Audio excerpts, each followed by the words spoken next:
Welcome back to the channel. It's your boy Chef D, and I'm here to bring you the winning picks for Monday Night Football Showdown. We got going between the Detroit Lions and the Green Bay Packers in division matchup.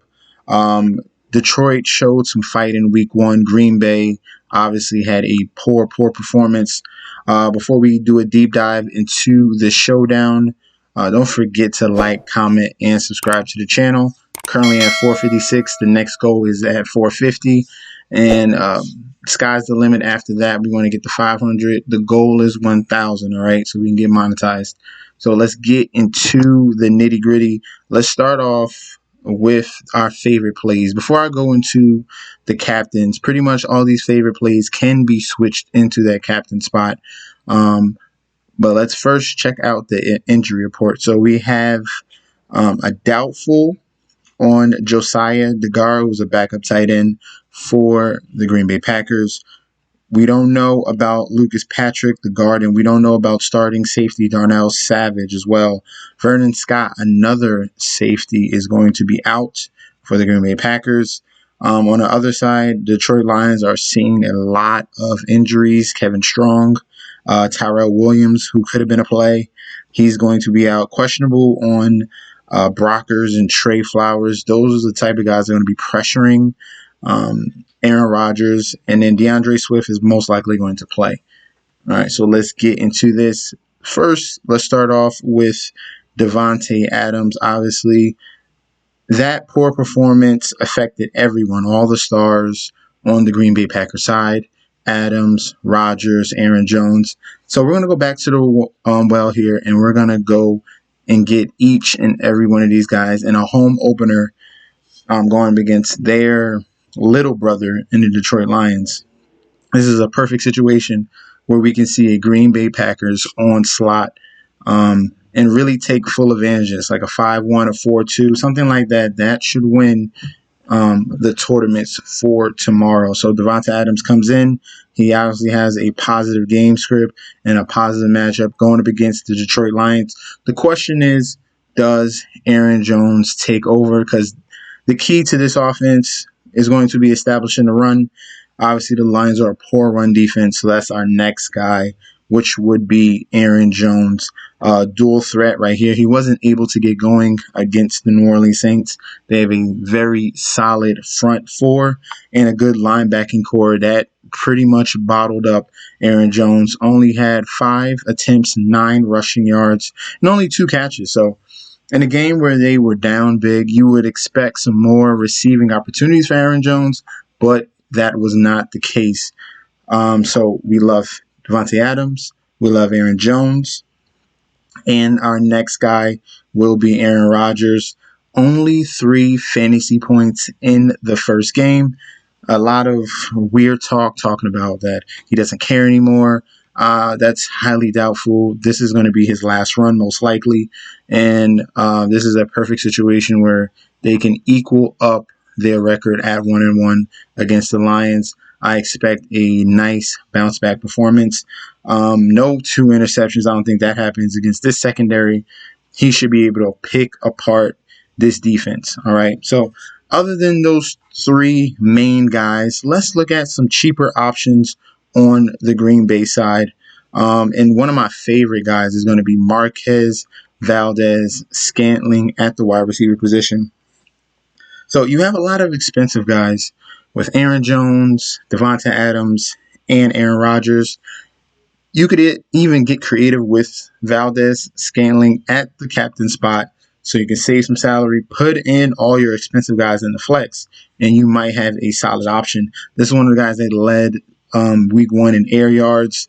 MVS had 8 targets. They just did not connect. And when he goes off, he tends to go off big, huge, down the field type plays, 50-yard touchdowns, and even more sometimes. But if he goes off, then you should be definitely fine, especially in that captain position at 5,600. This was Aaron Rodgers' second favorite option in the receiving core. So we like MBS. Allen Lazard, if you're getting cute, he's cheaper at 4,800. And then I'm not really looking at kicker or defense for this one. I think this is a more like a one-sided affair. If we like Robin Tanyan, especially last year. Um, I'm not really looking at, maybe if this was more competitive game, I see this more as a blowout. He could get some looks in the red zone, but I think the wide receiver should have a field day against this secondary as well. If you want to choose a cheaper option, then you can go with Robert Tanyan, but I like MBS there. So let's look at the options on the Detroit side because you obviously have to bring it back. I'm going to avoid Jared Goff going up against this Green Bay defense at home. Obviously, you know, he's an okay quarterback. The pressure is going to be key from Green Bay getting in the face of Jared Goff, and that's where you see a flustered Jared Goff making turnovers, and that's where a Green Bay defense can come into a factor. But I'm probably going to stay away from that as well. But I don't really like Jared Goff because I don't see them putting much of a fight against the Green Bay Packers. But Hawkinson definitely can be an option. 8 receptions, 97 yards on 11 targets. This is one of the key guys of the offense. If you go with a cheaper Green Bay stack, you can fit in the TJ Hawkinson. We like him. Also, you have a choice between DeAndre Swift and Jamal Williams at running back. Both are viable. Especially if they're down, they're going to use both of these guys in their passing game because they have no wide receivers. And as you can see, DeAndre Swift had 8 receptions on 11 targets for 65 yards and a TD. Jamal Williams got a lot of rushing attempts and still had 8 targets, 8 receptions, 9 targets on 56 yards as well. Didn't get in end zone, but he was a factor in the passing game. So if you want to save some salary, just go to Jamal Williams, only $1,200 cheaper, and you should be fine with that. Any other guys we're looking at on the Detroit Lions side, especially with Tyrell Williams out, is going to be Quintez Cephas. He was able to get 3 receptions on 6 targets and was an option in that red zone. He got a TD. So if we're really, really dumpster diving on the Detroit Lions side, just trying to fit in someone cheap, then we're going to go to Quintez Cephas. All right. And then last but not least, if you need to find someone under that 3,800 range, let's take out these 2 guys so I could throw them in there. If you're looking for someone cheaper than that, AJ Dillon could be a factor. Say the Green Bay Packers get up big and they try to ice the game. Maybe he, in that fourth quarter goes off for, maybe a touchdown or 2, maybe 100 yards. He pops off a big run. Crazy stuff has happened in the past. But definitely if you need a salary saver at that back end flex spot, he can be an option. Let's see, Randall Cobb at 2K can be an option.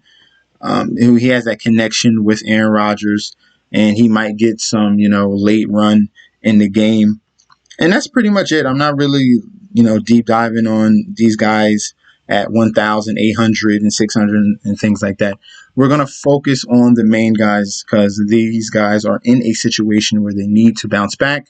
We love Devonta Adams, Aaron Jones, and Aaron Rodgers, all viable for your captain spot. MBS is a nice sneaky option as well. And that's all I have for you guys for this showdown slate on Monday Night Football between the Detroit Lions and the Green Bay Packers. Let me know in the comment section who you like for tomorrow's game. Don't forget to like, comment, subscribe to the channel, and follow me on Instagram and Twitter at MessageSD. And I'll be back with another video very soon. Peace out.